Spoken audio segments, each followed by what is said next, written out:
अरे मीना, तुम मुझसे अब तक नाराज हो। हाँ, कल मुझसे रोटी जल गई तो क्या हो गया, मैं तो अभी सीख ही रहा हूँ। कल गोल नहीं लेकिन परगेट्री का नक्शा तो बना था, एक दिन गोल भी बन जाएगी। अभी मैं सीखने के स्टेज में हूँ, कभी रोटी जल जाएगी, कभी परगेट्री का नक्शा भी बन जाएगा। लेकिन तुम मुझ पे इस तरह गुस्सा ना किया करो। हाँ हाँ, तुम मुझे मत सिखाओ, मैं तुम्हें जानती हूँ। कल एक छोटा सा काम क्या दे दिया, तुमने ऐसा काम किया कि दोबारा काम देने से पहले मुझे 100 बार सोचना पड़े। तुम छोटी मोटी बातों पे गुस्सा हो जाती हो। चलो आज घर लौटते वक्त मैं तुम्हारे लिए फूलों की माला लेके आऊँगा। हाँ तो फिर एक फोटो भी ले जाओ, उसे बड़ी करवा के फ्रेम करवा देना और फिर उस माला को उसी फोटो पे चढ़ा देना। तुम तो यही चाहते हो कि मैं कब मर जाऊँ। अरे मीना, तुम तो इमोशनल हो गई। देखो, तुम रोती हो तो तुम्हारा बेटा भी रोने लगता है। जाओ चुप कराओ उसे, मैं भी काम पे चलता हूँ। हाँ हाँ, मेरा ही तो बेटा है, तुम्हारा तो कुछ लगता ही नहीं है। मीना, आज से cable connection cut. Big boss देख देख के घर पे कलेश हो रहा है। हाँ हाँ, काम पे जाओ, एक ही तो सुख है मेरा घर पे, बिग बॉस। तुम उसे भी बंद करवा दो।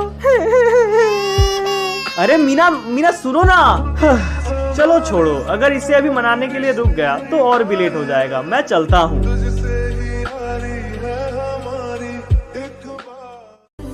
और भाइयों कैसे हो, सब बढ़िया? मन लगा के काम कर रहे हो ना? अरे बिल्कुल जी, मन लगा के काम कर रहे हैं। मन लगा के काम करेंगे तो अच्छी फसल होगी, अच्छी फसल होगी तो पैसे मिलेंगे। सिर्फ पैसों के लिए नहीं, लोगों के पेट भरने के लिए काम करो। ठीक है, तो फिर आप हमारा पेट भर दीजिए। अरे उसके लिए हमारे मालिक तो हैं। हमें कितने अच्छे मालिक मिले जो हमारी बात सुनते हैं, हमारी बात समझते हैं। आखिर हम लोग कितने किस्मत वाले हैं कि हमें ऐसे मालिक मिले हैं। हाँ, ये बात तो हम भी मानेंगे, मालिक हमारे बहुत अच्छे हैं।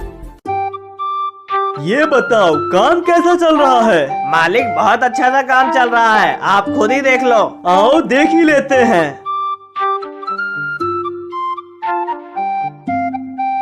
अरे मनमोहन को बुलाओ, मुझे उससे बात करनी है। अरे मनमोहन जल्दी आओ, मालिक बुला रहे हैं। आया मालिक आया।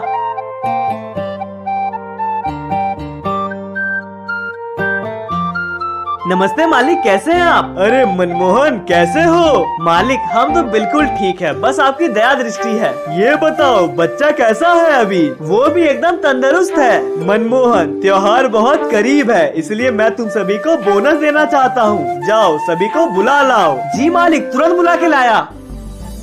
अरे भाइयों, मालिक सबको बुला रहे हैं, जल्दी चलो। अरे चलो चलो, मालिक बुला रहे हैं। मालिक सभी आ गए। ध्यान से सुनो मेरी बात। मुझे पता है तुम लोग पूरी साल बहुत मेहनत करते हो, कड़ी परिश्रम करके अनाज उगाते हो। ठंड हो, धूप हो या बरसात, हर वक्त डट के लगे रहते हो। और इससे खुश होके मैं तुम सभी को बोनस देना चाहता हूँ। आज घर जाने से पहले तुम सभी अपना बोनस लेके जाना। मालिक आपका बहुत बहुत शुक्रिया, आपने तो हमारे त्योहार को खुशियों से भर दिया। मैं भगवान से दुआ करूँगा आप भी हमेशा खुश रहो। बहुत बहुत धन्यवाद। चलो चलो भाइयों, बातें बहुत हो गई, अब काम पे लगो। हाँ, आप लोग मन लगा के मेहनत करिए, हम लोग भी अब निकलते हैं। जी मालिक। बेटा पीयूष, अब तुम बड़े हो चुके हो, जिम्मेदारी उठाने का वक्त आ चुका है। अब तुम अपनी जिम्मेदारियों से पीछे नहीं हट सकते। दिन प्रतिदिन मैं बूढ़ा होते जा रहा हूँ, मेरी उम्र हो रही है और मेरे बाद मेरा पूरा कारोबार तुम्हारे हाथों में है। अब तक तुम बचपने में जी रहे थे, लेकिन आज से तुम्हें ये ठानना होगा कि तुम जम के मेहनत करोगे। पापा, जब तक आप हो तब तक मुझे कुछ भी करने की क्या जरूरत है? पीयूष, तुम्हारी यही बातें मुझे गहरी चिंता में डाल देती है। बिजनेस करना जितना आसान तुम समझते हो उतना आसान है नहीं। लोगों को दशकों लग जाते हैं अपना बिजनेस समझने में। अगर तुमने अभी से ही ध्यान नहीं दिया तो एक दिन सब खत्म हो जाएगा। पापा आप सीरियस मत हो, मैं बस मजाक कर रहा था। मुझे पता है एक ना एक दिन ये कारोबार मुझे अपने हाथों में लेना होगा और मैं आपसे वादा करता हूँ, जिस तरह आपने इस बिजनेस को संभाला है मैं भी इस बिजनेस को वैसे ही संभालूंगा, इसे और भी बुलंदियों तक पहुँचाऊंगा। बेटा फोन से दूर होके बिजनेस के करीब आओ, इसे करीब से समझो। सॉरी पापा, थोड़ा अर्जेंट कॉल है, मुझे जाना होगा। ठीक है पीयूष, जाओ, लेकिन जो भी बातें मैंने तुमसे कही है उन बातों का ध्यान रखना। इनके बारे में ठंडे दिमाग से सोचना। अरे ये गधा अभी क्यों कॉल कर रहा है? अरे कौन सा तूफान आ गया? भैया वो रोहित फिर से भाभी को घर छोड़ के आ रहा है। आपने उसे कितनी बार समझाया कि भाभी से दूर रहो, लेकिन वो सुनता ही नहीं है। लगता है कॉलेज में आपका खौफ खत्म हो रहा है। आपको कुछ करना चाहिए भैया। ये रोहित चाहता क्या है? मैंने उसे कितनी बार समझाया कि अंजलि से दूर रहो। रोहित लातों का भूत है भैया, बातों से नहीं सुनेगा। तुम ठीक कह रहे हो, लातों के भूत बातों से नहीं मानते और रोहित भी ऐसा ही है। उसे मैंने हजारों बार अंजलि से दूर रहने को कह दिया। बातें बहुत हो गई, अब लात चलेगा।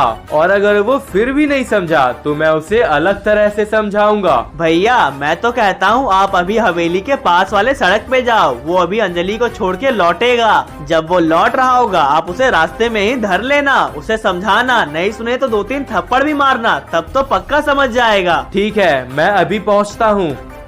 पापा एक अर्जेंट काम आ गया है, इसलिए मुझे निकलना होगा। मैं आके आपसे बाद में बात करता हूँ। ठीक है पीयूष, जाओ, अपना ख्याल रखना और मेरी बातों के बारे में जरूर से सोचना। जी पापा।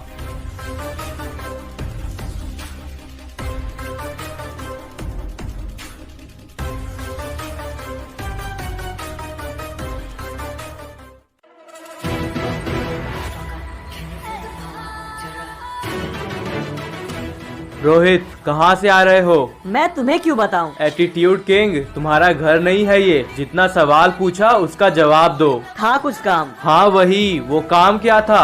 अंजलि को घर छोड़ के आ रहा हूँ। क्यों? अंजलि को पढ़ाई में कुछ हेल्प चाहिए थी, इसलिए हम दोनों लाइब्रेरी गए थे और लाइब्रेरी से लौटते वक्त मैं उसे घर छोड़ के आ रहा हूँ। कितनी बार मैंने तुझे समझाया है ना अंजलि से दूर रहो, लेकिन तुम्हें समझ कहाँ आता है। चाहते क्या हो तुम? अंजलि सिर्फ मेरी है, मेरे अलावा उसके करीब और कोई नहीं जा सकता। पीयूष ये तुम भी जानते हो अंजलि तुमसे प्यार नहीं करती। तुम उसके पीछे पीछे घूमोगे तो इसका मतलब ये नहीं कि उसे तुमसे प्यार हो जाएगा। प्यार होगा कि नहीं ये तुम कौन होते हो डिसाइड करने वाले? यही तो मैं कह रहा हूँ, अंजलि को किससे प्यार होगा ये डिसाइड करने वाला